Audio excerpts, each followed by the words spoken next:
Olha, nossa conversa a partir de agora é com o diretor de negócios do Instituto Brasileiro de Planejamento e Tributação, o senhor Carlos Pinto, a quem a gente agradece, viu, Carlos, por estar conosco. Um bom dia. Bom dia, como é que vocês estão? Tudo bem? Tudo tranquilo. Bom, nós temos informações da manhã de hoje sobre um IPCA que veio a menor do que o que era esperado, até mesmo por aqueles que compõem o Copom. Nós estamos na manhã de hoje com um dólar que está mais baixo do que ontem. Ontem nós tivemos uma queda de mais de 1% na cotação do dólar. O que é que está acontecendo com a economia brasileira? O que significa isso um pouco mais adiante, quando o assunto é arrecadar impostos num Brasil que tem uma legislação tributária extremamente complexa e regressiva? Professor?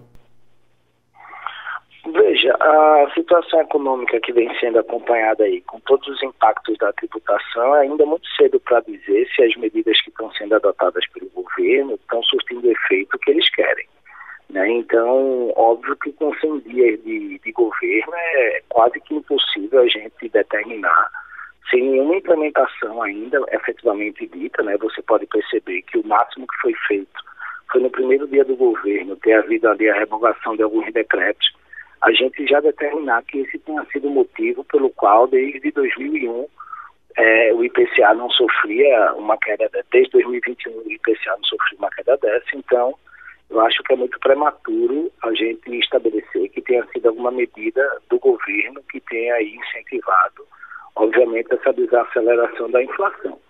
Quando a gente fala do ponto de vista da arrecadação, a gente tem aí uma conjuntura de situações ainda indefinidas, né?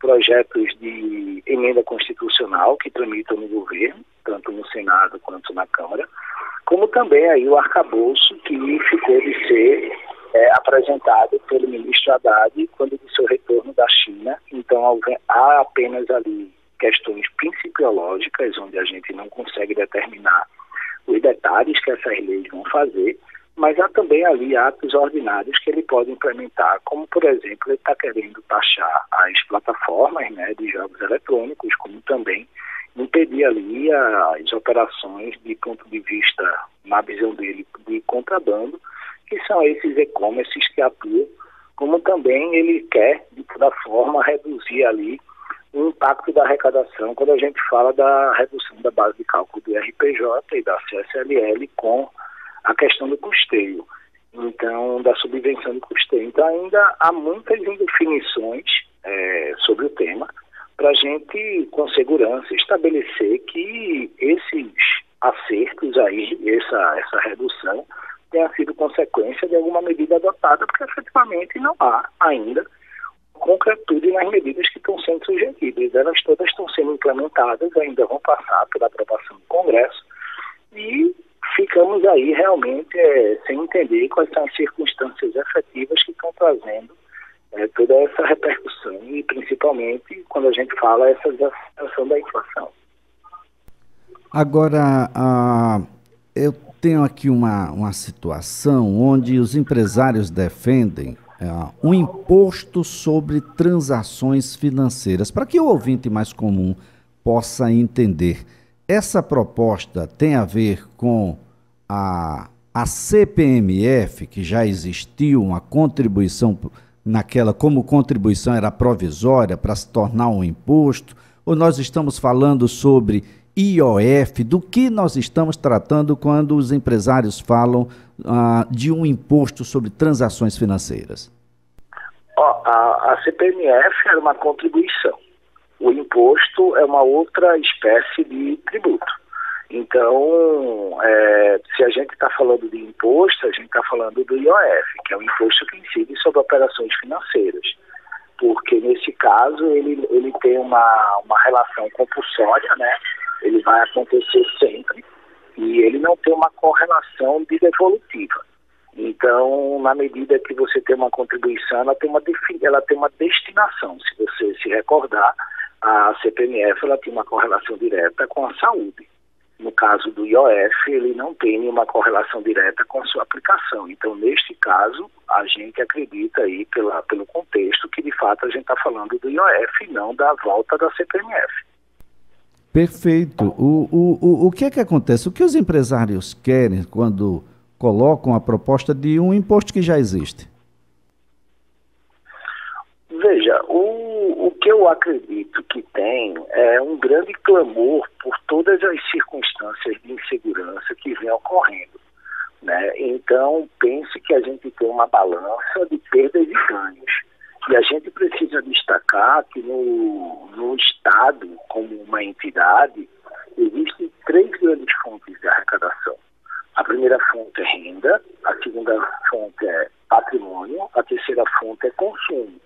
Então, na medida que você tira, efetivamente, que você quer colocar o pobre no orçamento e taxar o rico, você tem que tirar o produto do consumo, e essa é uma das grandes particularidades do que você, no começo da entrevista, começou a falar da questão da regressividade. Então, o que os empresários, na verdade, estão buscando é uma forma de entender quais são as repercussões de cada um defendendo dentro do seu setor, né? Se você observar aí as notícias do setor de saúde, ele já vem dizendo que precisa, de fato, ter ali uma distinção dos demais, a questão da educação. Então, o retorno aí desses tributos, sejam eles impostos, contribuições, taxas e tudo, ela tem uma correlação direta com essa ânsia e essa vontade de se defender os setores de acordo com a característica de cada situação e de cada operação. Então, eu vejo que tem muito disso ainda sendo construído, né?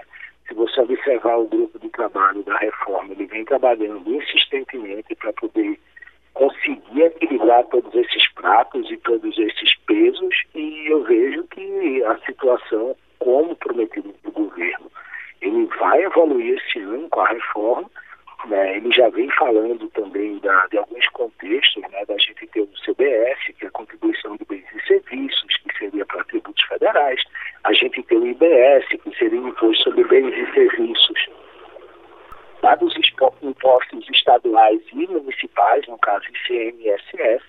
Então, eu acho que essa situação de insegurança e de incerteza faz com que os empresários eles estejam o tempo todo clamando ali por uma resposta. Bom, é uma insegurança que começa agora com o novo governo, é uma insegurança que já faz parte dessa rotina do empresariado no país. Como é que é isso, doutor? Eu acredito que o empresariado ele já estava acostumado com todo o processo burocrático e todo o sistema complexo que o Brasil adotou quando a gente fala de tributo. Então, por pior que fosse, por maior que seja o custo tributário, o empresário já estava adaptado. Na medida que vem mudanças, e essas mudanças elas são incertas, porque até agora não se disse como vai ser. Se fala apenas de um grande conjunto de ideias e um grande conjunto de probabilidades, né? Porque os projetos que hoje tramitam não estão definidos, e isso naturalmente faz com que essas incertezas gerem aí uma série de discussões. Então, eu fico com a segunda opção, que a mudança do governo está trazendo essas inseguranças, mas não por uma questão ruim, mas por uma questão de que está havendo uma mudança e tudo que é novo e que a gente não entende como vai ser, vai gerar naturalmente esse medo das consequências que podem vir. Bom, daquilo que já foi apresentado do arcabouço fiscal, o que é mais temerário ou o que é mais positivo e que já for identificada pelos setores econômicos aqui no Brasil? Essa é uma pergunta muito complicada de responder, porque são N situações que estão sendo colocadas. Mas se você olhar no contexto Brasil, né, versus mundo, existem alguns pontos aí que são favoráveis, como, por exemplo, a questão do IVA, né, do imposto do valor agregado, para diminuir, para acabar com a questão da cumulatividade, que é um dos grandes vilões da economia. Então, se eu pudesse pontuar algo positivo, é a simplificação e a transparência que a reforma traz como bujo para a sua implementação. Eu acho que esse é um ponto bem positivo. O Brasil tem no consumo aí um percentual extremamente expressivo daquilo que arrecada. E arrecadar no consumo, da forma que arrecadamos hoje, penaliza muito aqueles que menos ganham, na medida em que, quanto menos ganha, o maior percentual do que ganha vai para o consumo e a gente inverte a pirâmide, fica bastante desigual. Os empresários têm se reunido, têm discutido, participa dessa discussão de como é que a gente pode equilibrar essa balança sem necessariamente a gente trazer para a parte de baixo da pirâmide aqueles que produzem, aqueles que geram os empregos, aqueles que movimentam a economia de fato no país? A ligação cortou. Você pode repetir a pergunta, por favor? Bom, o Brasil tem no consumo um percentual extremamente significativo da sua arrecadação. E por isso mesmo, regressivo, porque quem menos ganha vai mais ao consumo.